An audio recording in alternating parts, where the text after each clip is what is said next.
که با باوری کامل میگویم که یک بار وقتی که اگر کار این زن قرار گرفت، دوم بار وقتی پیش این جادوگر می رود، این از دست اون جادوگر سالم بر نمیگردد، حتمی و استفاده میبرد. این جادوگر حتمی این زن مثل زن خودش استفاده میبرد، بعد دوم بار کاری و خوب میکنه.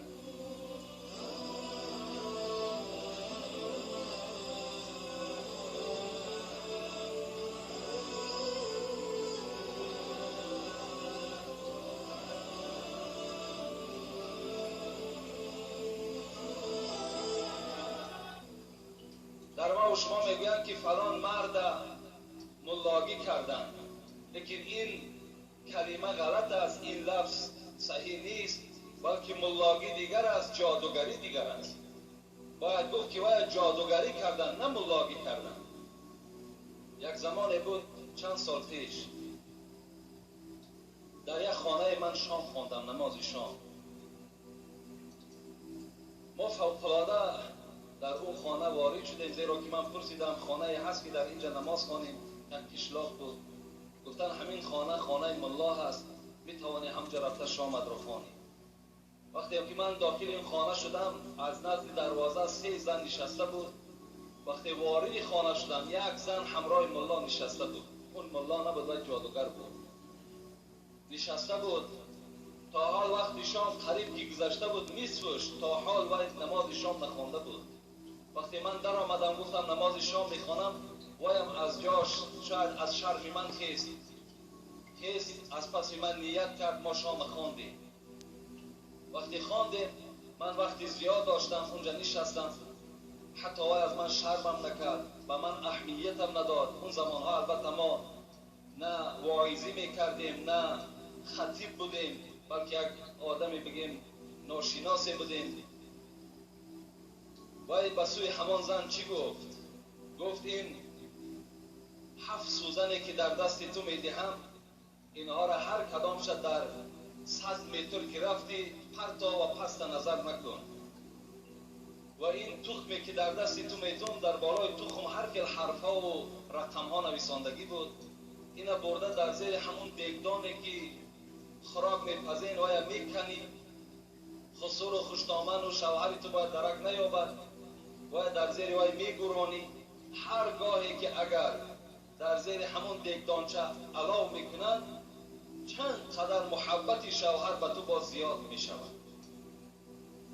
اون زن تبسم کردن، با یکدیگر چک چک میکردن، میخندیدن، در حالت رفتن باز چند مقدار پول در پیش این کس گذاشت و خیسته رفت.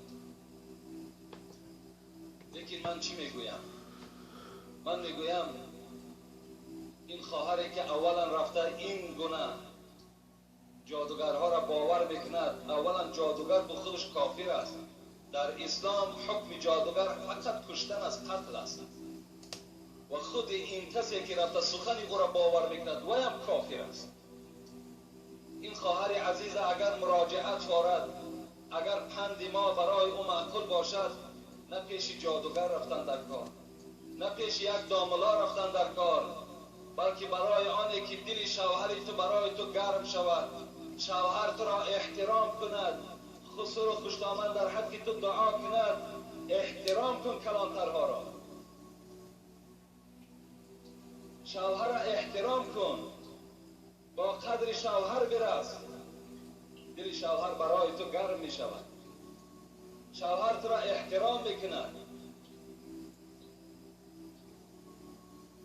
من باور که با باوری کامل میگویم که یک بار وقتی که اگر کار این زن قرار گرفت، دوم بار وقتی پیش این جادوگر میرود، این از دست اون جادوگر سالم بر نمیگردد، حتمی و استفاده میبرد.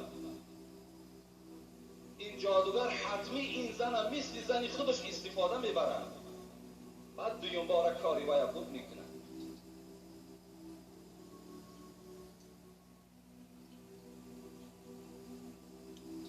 چی مصیبتی کلانی هست که زنها امروز چی دوها دارن.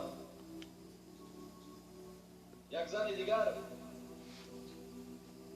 پیش یک مرد آمد در همین زمان ما و شما، و گفت برای من چنان یک نسخه تومار می نویسی که شوهر من به زن دوم میل نکنه، زن دوم نگیرد. این ملا میگوید من از او پرسان کردم که شوهر دستش میرسد به دولت است؟ باید گفت بله دستش میرسد به دولت است، هیچ کمبودی ندارم، فقط رشک دارم که شوهرم زن دوم نگیرد، نمیخواهم. این ملا بوده است، خدا رحمت و مغفرت کند. الحال در پهلوهای ما دور میگردد. وای به من حکایت کرد، میگوید من بر او گفتم خدا در قرآن گفته است فانکحوا ما طاب لکم من النساء مثنی و ثلاث و الرباع. خواهر عزیز گفته است اولا من این گونه نسخه تومار ندارم که شوهری تو را از زن دوم گرفتن من کنم. دوم اینکه خدا در قرآن میگوید هر یک مردی که دستش میرسد حقوق دارد که یک زن، دو زن، سه زن، 4 زن در نکاح خود درآورد. این فرمان خداست. اگر چنده که امروز این فرمان خداوند خلاف قانون زمان ما و شماست، لیکن آن خدایی که این قانونگرها را خودش آفریده است همان ذات فرمان میدهد هر مرد حقوق دارد 2 زن، 3 زن، 4 زن گیرد. فَإِنْ خِفْتُمْ أَلَّا تَعْدِلُوا فَوَاحِدَةً. لیکن مرد دویم زن میتواند، سیوم زن میتواند، 4م زن میتواند. خدا در دوام این آیت میگوید که اگر عدالت داشته باشد، با زن معامله خوب داشته باشد، فقط برای 1 ماه و 2 ماه و برای زیبا بودن او و دیگر شرطهای او و استفاده نکند. زیرا پیغمبر خدا میگوید اذا كانت عند الرجل امرأتان فلم يعدل بينهما جاء يوم القيامة وشقه الساقي.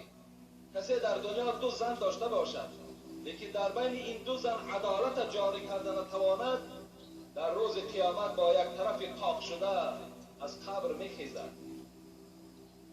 این مولا میگوید من همچنان به او حکایت کردم که خواهر عزیز تو در این کار